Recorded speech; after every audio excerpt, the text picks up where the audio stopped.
Bismillahirrahmanirrahim. Perkenalkan, nama saya Siti Hasanah, NIM 212231141. Nah, di sini saya akan menjelaskan tentang memahami konsep perangkat keras, input output, memahami konsep DNA, memahami interface yang ada pada aplikasi input output.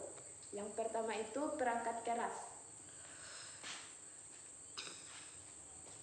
Secara umum terdapat beberapa jenis seperti device, penyimpanan disk, tipe dan transmission device, network, call, modem, dan human interface device, secret, keyboard, mouse.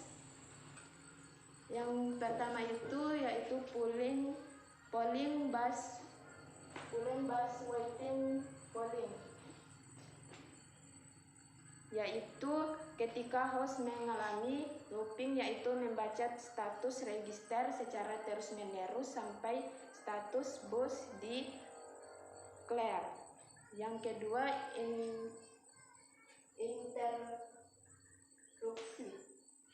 yaitu ada beberapa poin, yaitu yang pertama mekanisme dasar interrupsi, yang kedua fitur tambahan pada komputer modem, yang ketiga interrupt request lead, yang keempat interrupt vertor, dan interrupt scanning, yang terakhir penyebab interupsi. Yang selanjutnya yaitu DMA. DMA adalah sebuah prosesor khusus physical prosesor yang berguna untuk menghindari pembebanan CPU utama oleh program. Selanjutnya yaitu transfer DMA. Untuk memulai sebuah transfer DMA, host akan menuliskan sebuah DMA command block yang berisi pointer yang menunjukkan ke sumber transfer, pointer yang menunjuk ke tujuan destinasi transfer, dan jumlah bit yang ditransfer ke memori. Yang selanjutnya ada 3 langkah-langkah dalam transfer DMA. Yang pertama itu prosesor menyiapkan DMA transfer dengan menyediakan data-data dari device operasi yang akan ditampilkan, alamat memori yang menjadi sumber dan tujuan data, dan banyaknya bit yang ditransfer. Yang kedua, DMA controller melalui operasi menyiapkan bus, menyediakan alamat, menulis dan membaca data sampai seluruh blok sudah ditransfer. Yang ketiga itu DMA controller. Yang pertama itu handshaking. Proses handshaking antara DMA controller dan device controller yang dilakukan melalui sepasang kabel yang disebut DMA request dan DMA extend lead. Adapun cara-cara implementasi DMA, dalam melaksanakannya beberapa komputer menggunakan memori fisik dan proses DMA, sedangkan jenis komputer lain menggunakan alamat virtual dengan melalui tahap-tahap manajemen dari alamat memori virtual menjadi alamat memori fisik. Hal ini disebut Direct Virtual Memory Address atau DVMA. Yang selanjutnya itu interface aplikasi AION, yaitu ketika suatu aplikasi ingin membuka data yang ada dalam suatu disk, sebenarnya aplikasi tersebut harus dapat membedakan jenis disk akan diakses. Untuk memudahkan pelaksanaan, sistem operasi melakukan transaksi dan mengakses pada peralatan input output. Yang pertama itu peralatan blok dan karakter. Peralatan blok diharapkan dapat memenuhi kebutuhan akses pada berbagai macam disk device dan juga peralatan blok lainnya.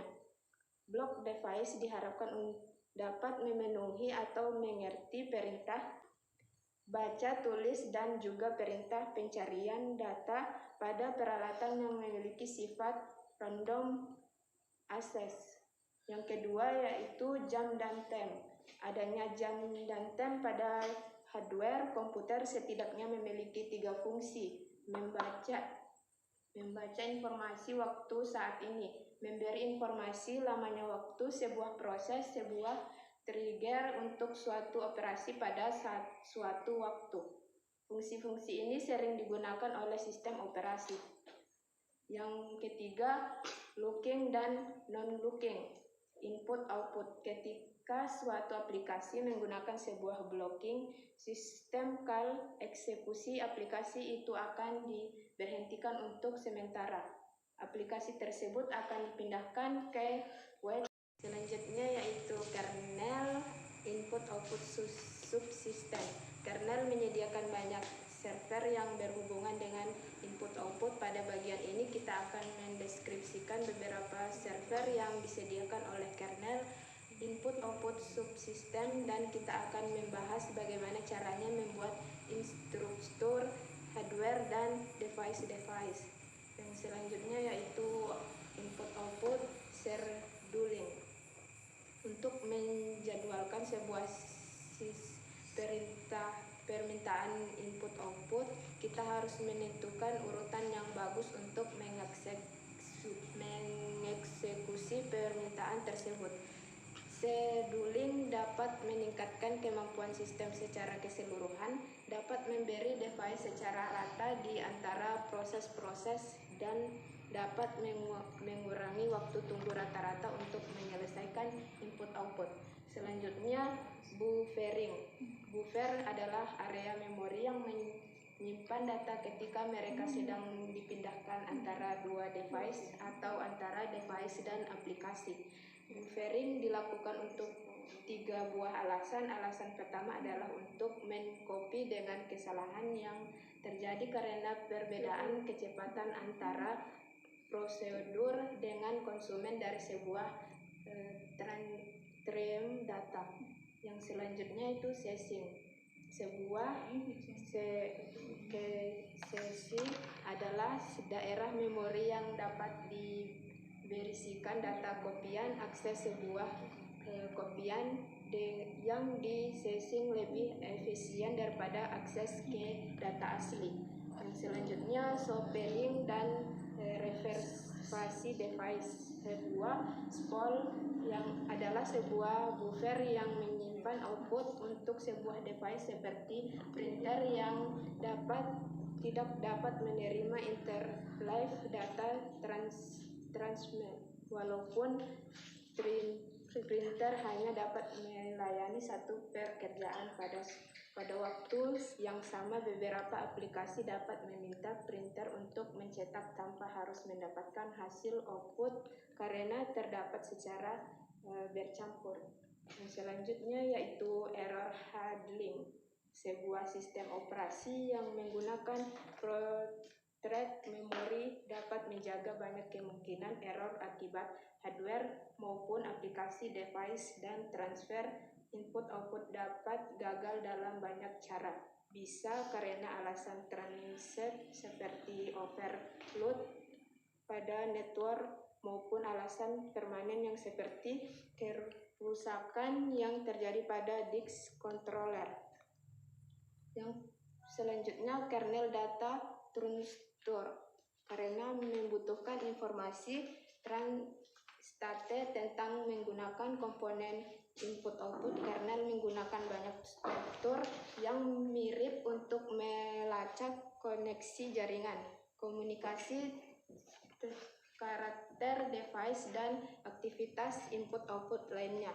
Kesimpulannya, subsistem input-output mengkoordinasi kumpulan-kumpulan server yang banyak sekali yang tersedia dari aplikasi maupun bagian lain dari kernel. Subsistem input-output mengawasi: yang pertama, manajemen nama untuk file dan device. Kedua, kontrol akses untuk file dan device. Ketiga, kontrol operasi. Contoh, model yang tidak dapat dikenali. 4, lokasi tempat sistem file. 5, lokasi device. 6, buffering, caching, polling. 7, input output scheduling. 8, mengawasi struktur device, error handling dan kesalahan dalam recovery. 9, konfigurasi dan utilasi driver device. Yang selanjutnya penanganan permintaan input output. Di bagian sebelumnya kita mendeskripsikan hashing antara device controller, tapi kita tidak menjelaskan bagaimana sistem operasi menyambungkan permintaan aplikasi untuk menyiapkan jaringan menuju sektor disk dan spesifik. Berikut deskripsikan sebuah leaflet yang tipikal dari sebuah permintaan pembacaan blok. Yang pertama, sebuah proses mengeluarkan sebuah blocking read system call di sebuah file deskriptor dari berkas yang telah dibuka sebelumnya. 2, kode sistem call di kernel mengecek parameter untuk kebenaran. Yang ketiga, jika data tidak berada dalam buffer call, sebuah physical input output akan bekerja sehingga proses akan mengeluarkan dari antrian jalan root UWW dan diletakkan di antrian tunggu wait WW. Untuk alat dan permintaan input output pun dijadwalkan. Yang keempat, device drive melokasikan ruang buffer pada kernel untuk menerima data dan menjadwalkan input output.